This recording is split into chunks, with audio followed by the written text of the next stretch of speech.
হাতে এসে গেছে এআই, সবকিছুই পেয়ে যাচ্ছে, বইয়ের দিকে ঝোঁকটা একটু কি কমে যাচ্ছে? যারা কিন্তু বই প্রেমী তাদের কিন্তু কমছে না। আমি দেখেছি লক্ষ্য করে, আমি অবশ্য লেখার টাইম পাই না, যতটুকু টাইম পাই ওই যখন হেলিতে করে জেলায় যাওয়ার সুযোগ হয়, বছরে তো 9 মাস ওটা চলেই না, 1-1.5 মাস, আমি কিন্তু সেই সময়টা বই আমি লিখি।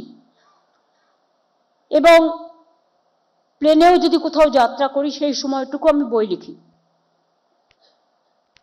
আমি যদি কম্পিউটারে টাইপ করি আমার মন পোষায় না।